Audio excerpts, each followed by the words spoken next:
नमस्कार। हमने पिछली बार कॉन्ग्रुएंस के डिफरेंट रूल्स के बारे में देखा था। उसमें हमने सबसे पहले देखा था एस कॉन्ग्रुएंसी रूल। मतलब अगर किसी भी ट्रायंगल की तीन साइड दूसरे ट्रायंगल की कोरस्पॉन्डिंग तीन साइड्स के बराबर हो तो दो ट्रायंगल्स कॉन्ग्रुएंट होते हैं। फिर हमने देखा था SAS कॉन्ग्रुएंसी, मतलब किसी ट्रायंगल की दो साइड्स और उसका इंक्लूडेड एंगल दूसरे ट्रायंगल की दो साइड्स और इंक्लूडेड एंगल के बराबर हो, then also two triangles are congruent. तीसरा ASA मतलब एंगल साइड एंगल। अब इसके अंदर दो एंगल्स दिए हुए हैं और इंक्लूडेड साइड, तो अगर इंक्लूडेड साइड और ये दोनों एंगल्स दूसरे ट्रायंगल की एक साइड और दो एंगल्स और इंक्लूडेड साइड के अगर बराबर होंगे तो दो ट्रायंगल्स कॉन्ग्रुएंट होते हैं। ठीक है, ये हमने देखा था। अब इसके ऊपर बेस्ड क्वेश्चंस।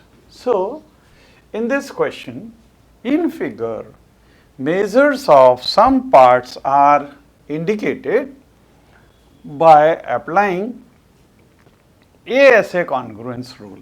तो यहाँ पे हम ASA congruence rule apply करेंगे and state which pair of triangles are congruent। In case of congruence, write the result in symbolic form। तो symbolic form में हमको वो भी लिखना है। ठीक है, तो अब देखिए सबसे पहले ये क्वेश्चन फर्स्ट पार्ट के अंदर यहाँ पे देखिए ये दो एंगल्स 40 डिग्री और 60 डिग्री, इसमें भी यहाँ पे दिए हुए हैं 40 डिग्री और 60 डिग्री, और 3.5 सेंटीमीटर ये इंक्लूडेड साइड है। मतलब ये इंक्लूडेड साइड इस इंक्लूडेड साइड के इक्वल है, इसलिए ये दोनों ट्रायंगल्स कॉन्ग्रुएंट होंगे बाय ASA, क्योंकि दो एंगल्स और इंक्लूडेड साइड, यहाँ पे भी दो एंगल्स और इंक्लूडेड साइड। ठीक है, अब यहाँ पे ट्रायंगल्स को अगर हम लिखें तो देखिए ABC, triangle ABC is congruent to. अब यहाँ पे देखिए A मतलब 40 डिग्री, फिर AB 3.5, तो यहाँ पे 40 डिग्री से हम शुरू करेंगे, तो F और फिर E और फिर D, ट्रायंगल FE और D, है ना। देखिए ये A 40 डिग्री, तो यहाँ पे F 40 डिग्री। ठीक, फिर B AB 3.5, यहाँ पे FE, ये FE 3.5, और फिर C एंगल ये दिया नहीं हुआ, लेकिन ये एंगल 60 है, यहाँ पे ये एंगल 60 डिग्री है। ठीक है, तो these two triangles are congruent.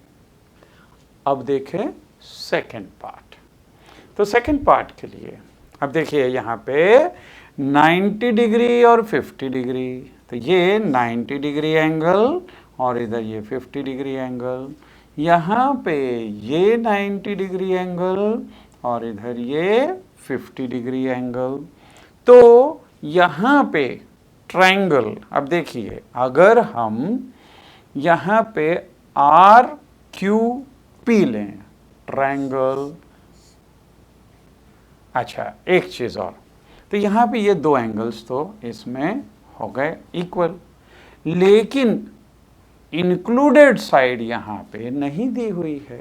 Included side यहाँ पे देने की जगह ये दूसरी साइड दी हुई है, वो भी 3.5 दी हुई है। अब देखिए इस तरह के क्वेश्चंस में जब दो एंगल्स इक्वल होते हैं तो ये तीसरा एंगल हमको मालूम है, sum of interior angle of a triangle is 180 degree.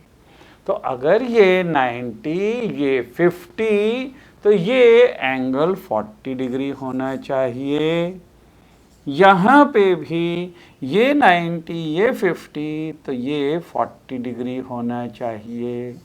अब हम यहाँ पे देखें कि ये साइड 3.5, लेकिन ये साइड तो 3.5 की जगह 3.2 दी हुई है, 3.3 दी हुई है। मतलब दोनों ट्रायंगल्स कॉन्ग्रुएंट नहीं हैं।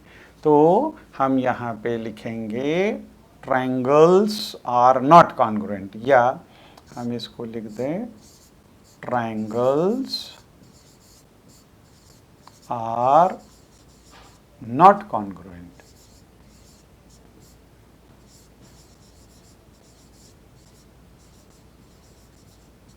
ठीक है, तो ये दोनों ट्रायंगल्स कॉन्ग्रुएंट नहीं हैं।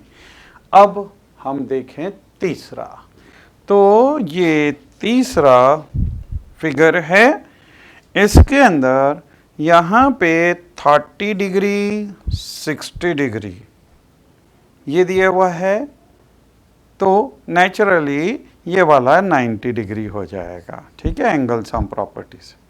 यहाँ पे ये 30 डिग्री और ये 60 डिग्री दिया हुआ है, ये ऑफ कोर्स 90 डिग्री होगा। लेकिन यहाँ पे 30 और 60 के बीच की साइड ये 6 दी हुई है, यहाँ पे भी 30 और 60 के बीच की साइड ये 6 दी हुई है। Therefore, these two triangles are congruent, है ना, क्योंकि दो एंगल्स और इंक्लूडेड साइड, यहाँ पे दो एंगल्स और इंक्लूडेड साइड के बराबर है। So these two triangles are congruent. अब हम इसको कॉन्ग्रुएंसी लिखें। देखिए 30, 60 और ये 90, तो हम इसको लिखें QRP, triangle QRP is congruent to triangle।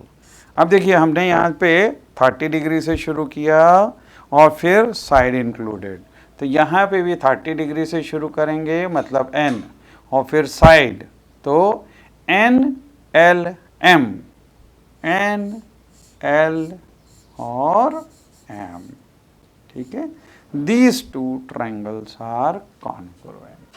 ठीक है, उनका ऑर्डर भी उसी हिसाब से लिखा जाना चाहिए। ठीक है, नाउ नेक्स्ट फोर्थ वाले में अब देखिए, अगर हम दो ट्रायंगल देखें ABC, तो इस ट्रायंगल के अंदर यहां पे ये एंगल 30 डिग्री है, दूसरा एंगल ये 30 + 45 मतलब 75 है ना, और इसमें इंक्लूडेड साइड अभी कुछ लिखी नहीं है। दूसरे ट्रायंगल में अगर हम देखें तो ये एंगल 30 डिग्री दिया हुआ है, ये वाला एंगल 75 डिग्री दिया हुआ है, और बीच की साइड दी नहीं हुई है। लेकिन हम अगर देखेंगे तो दोनों ट्रायंगल्स के अंदर ये साइड, ये 30 और 75 के बीच की साइड है। यहाँ पे भी दूसरे ट्रायंगल के अंदर अगर हम देखेंगे तो ये 30 और 75 के बीच की इंक्लूडेड साइड ही है, तो कॉमन साइड इंक्लूडेड है, और दो एंगल्स भी दिए हुए हैं और उसके बीच की इंक्लूडेड साइड है दोनों ही ट्रायंगल में, मतलब ये दोनों ट्रायंगल्स कॉन्ग्रुएंट होंगे, है ना। तो अब इसको लिखेंगे कैसे, इसको लिखेंगे triangle.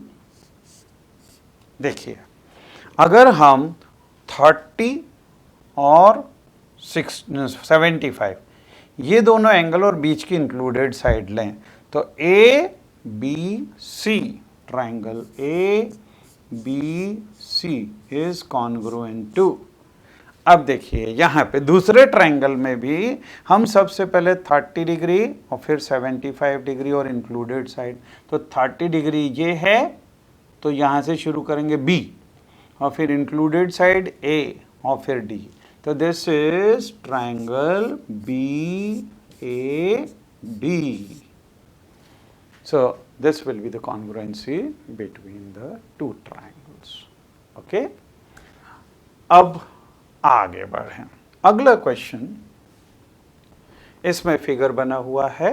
Now in figure ray A Z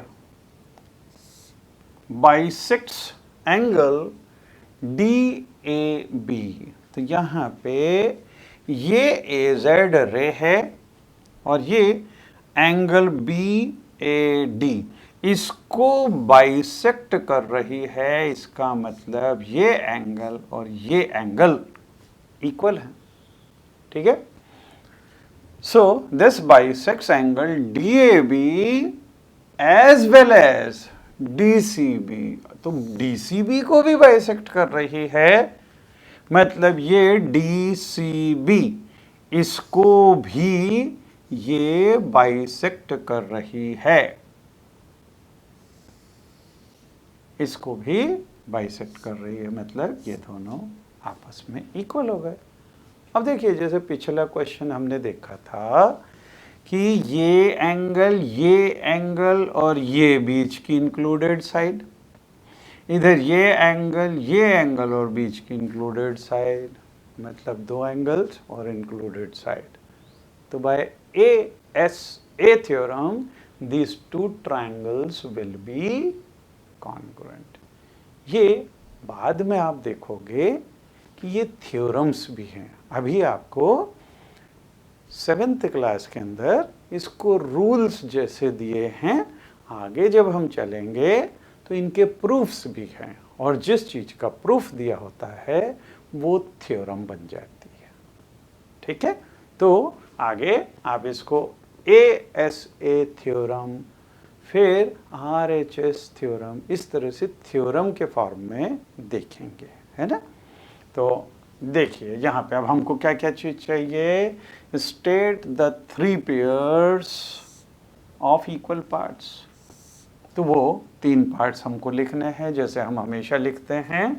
फिर is triangle BAC and DAC these are congruent, give the reason also.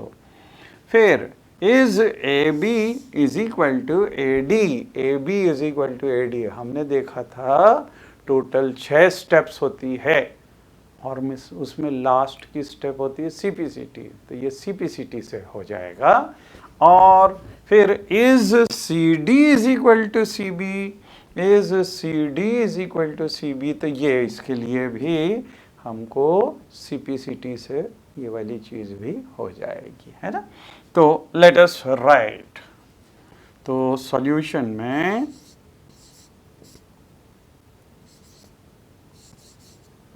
सबसे पहली स्टेप क्या होती है, कौन से ट्रायंगल्स में.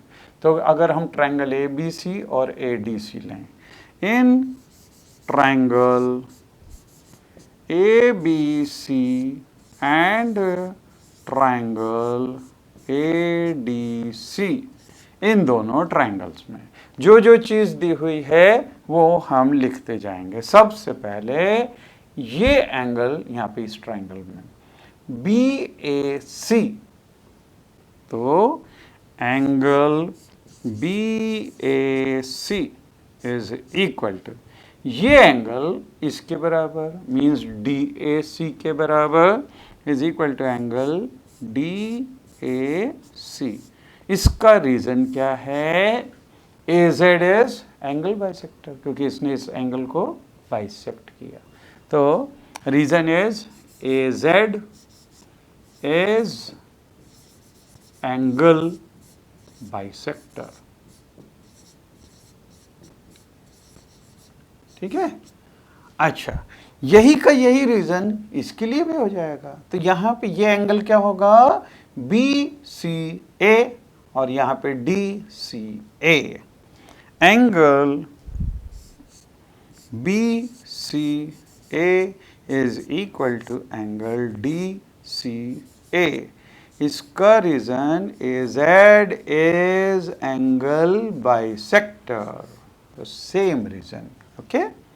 फिर तीसरी चीज यहाँ पे देखेंगे AC is equal to AC. ये कॉमन है इसमें भी और इसमें भी. तो AC is equal to AC.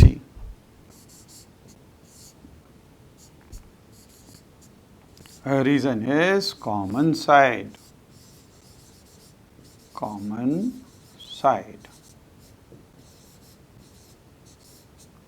ठीक है। Therefore, और जब हमने दो एंगल्स और इंक्लूडेड साइड, यहाँ दो एंगल्स इंक्लूडेड साइड देख ली, तो ट्राइंगल्स कॉन्ग्रुएंट हो जाएंगे। So therefore triangle ABC is congruent to triangle ADC। इसका रीजन है ASA कॉन्ग्रुएंसी। और जब एक बार ये दोनों ट्रायंगल्स कॉन्ग्रुएंट हो गए तो इनके कॉरस्पॉन्डिंग पार्ट्स भी इक्वल होते हैं। और कॉरस्पॉन्डिंग पार्ट्स मैंने आपको बतलाया था, इक्वल एंगल के सामने वाली साइड्स इक्वल होती है और इक्वल साइड के सामने वाले एंगल्स इक्वल होते हैं। ठीक है, तो अब देखिए यहाँ पे AB is equal to AD। अब देखिए ये AB और AD, ये AB इस AD के बराबर होगा। क्यों? क्योंकि यहाँ पे ये दोनों एंगल्स इक्वल हैं, तो इसके सामने की साइड AB और इसके सामने की साइड AD। तो AB, therefore AB is equal to AD। इसका रीजन होगा CPCT। CPCT means corresponding parts of congruent triangle। ठीक है, बिल्कुल ऐसा ही। अब देखिए जैसे इसके सामने की साइड्स इक्वल हैं तो इन दोनों के सामने की साइड्स भी इक्वल हो जाएगी। इसके सामने की साइड DC और इसके सामने की साइड BC। तो यहाँ पे ये देखिए CD is equal to CB, ये CD is equal to CB। This is also by CPCT। तो also CD is equal to CB। इसका भी रीजन होगा CPCT।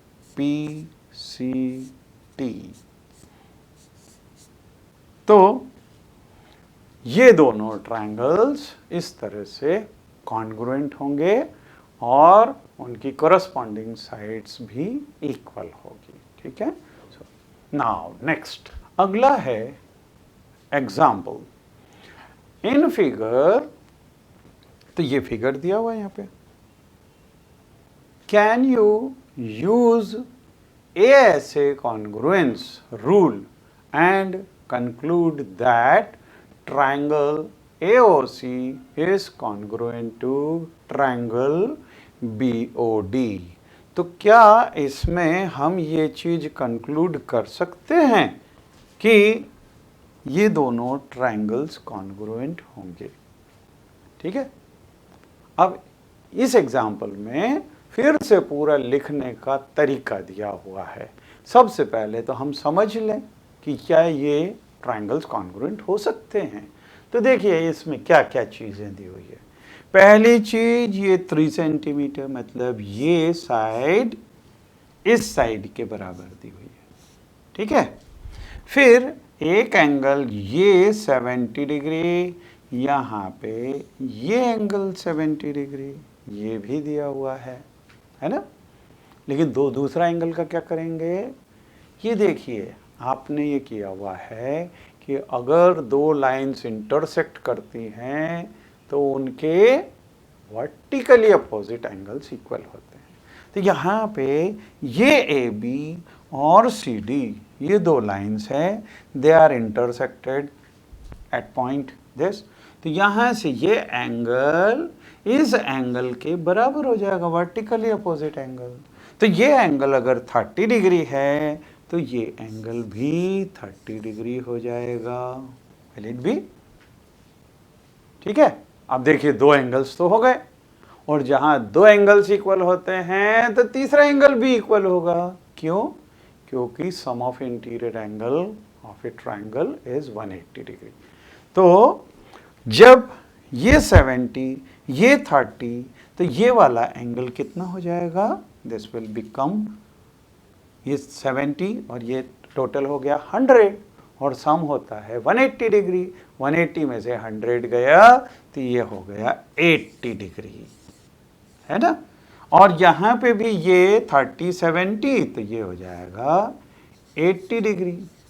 अब जब ये 80 हो गया, अभी देखिए ये साइड इंक्लूडेड साइड नहीं दी हुई थी, लेकिन जैसे ही हमने तीसरा एंगल प्रूव किया तो ये दो एंगल 70 80, यहाँ पे 70 80, इसके बीच की इंक्लूडेड साइड ये यहाँ पे भी इंक्लूडेड साइड हो गई, तो दो एंगल्स इक्वल और इंक्लूडेड साइड भी इक्वल। इसका मतलब ये दोनों ट्रायंगल्स कॉन्ग्रुएंट होंगे। ठीक है, चलिए अब इसको लिखने का तरीका देखिए कैसे लिखते हैं। In two triangles AOC and BOD, AOC and BOD, पहली चीज angle C is equal to angle D, ये एंगल C और ये एंगल D दोनों 70 70 डिग्री के हैं तो ये इक्वल हो गए।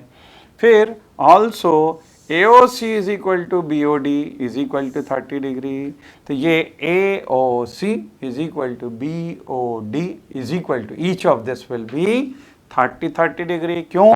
क्योंकि वर्टिकली अपोजिट एंगल्स इक्वल होते हैं, है ना। ये चीज़ें हमने अभी देख ली। अच्छा, फिर इसके बाद में so angle A of triangle AOC ये कितना हो जाएगा? ये एंगल A जैसा कि हमने देखा था, ये 70 और ये 30, इन दोनों को 180 में से सब्ट्रैक्ट कर दो। तो ये देखिए 180 में से 70 प्लस 30 को सब्ट्रैक्ट किया तो ये कितना हो जाएगा? 180 minus 100 mean this is equal to 80 degree using angle sum property of a triangle. ठीक है, तो ये उससे हो गया। इसी तरह से जैसे यहाँ पे हमने 80 डिग्री निकाला, ऐसे इसको भी निकाल सकते हैं। ये 70 30 तो ये 80 होगा bye angle sum property. So similarly angle B of angle B और ट्रायंगल BOD ये भी 180 माइनस 70 प्लस 30 तो ये भी 80 हो गया। तो ये 80 और ये 80, है ना। Now we have angle A is equal to angle B, angle A is equal to angle B। ठीक है, AC is equal to BD, ये AC is equal to BD, दोनों 3-3 सेंटीमीटर के हैं। And angle C is equal to angle D, तो यहाँ पे angle C is equal to angle D भी हो गया। मतलब दो एंगल्स और इंक्लूडेड साइड, दो एंगल्स और included side. So side AC between angle A and angle C and side BD is between angle B and angle C. Therefore, by ASA congruence rule, these two triangles will be congruent, है ना।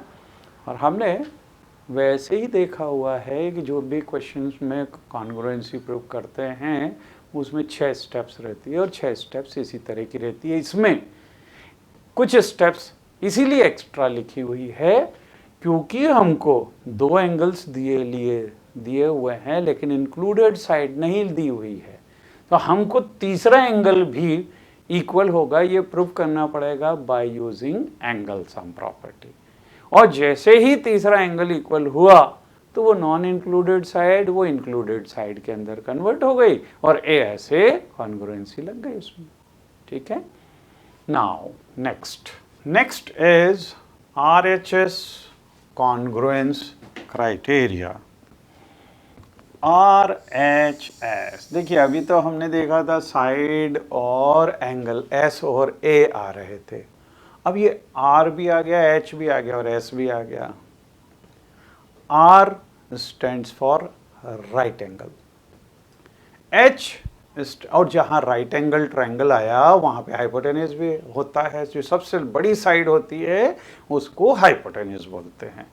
तो RHS means right hypotenuse side congruency criterion.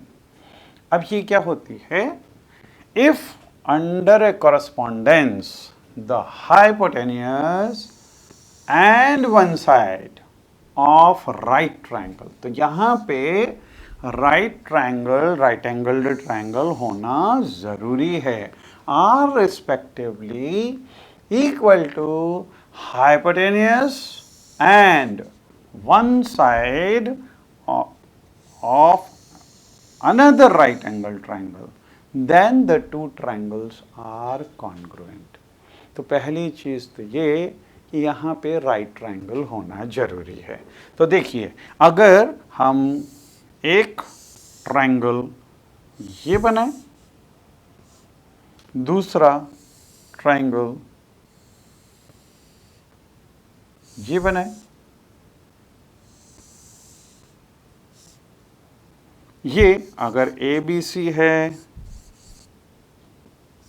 और ये D E F है,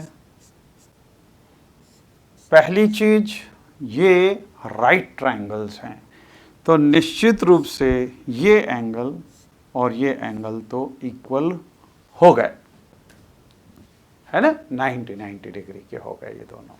और इसके अंदर hypotenuse and one side, अब हाइपोटेन्यूस, ये हाइपोटेन्यूस इस हाइपोटेन्यूस के इक्वल, और एक साइड चाहे ये ले लो चाहे ये ले लो, किसी को भी, ठीक है। तो एक साइड अगर ये ली और ये साइड इसके बराबर, तो hypotenuse and A side of one right triangle is equal to hypotenuse and a side of another right triangle। तो अगर ये दोनों, दो साइड्स और एक राइट एंगल, ये अगर इक्वल हैं, then these two triangles will be congruent। मतलब ऑटोमेटिकली अगर इसकी ट्रेस कॉपी हम लेंगे और इसके ऊपर रखेंगे तो ये कंप्लीटली और एग्जैक्टली कोइंसाइड हो जाएगी, अगर हम ये कंडीशंस लेते हैं तो, ठीक है। And this is called right hypotenuse side congruency, ठीक है। जब हमने ये देख लिया, अब हम अगली बार इसके ऊपर बेस्ड क्वेश्चंस देखेंगे।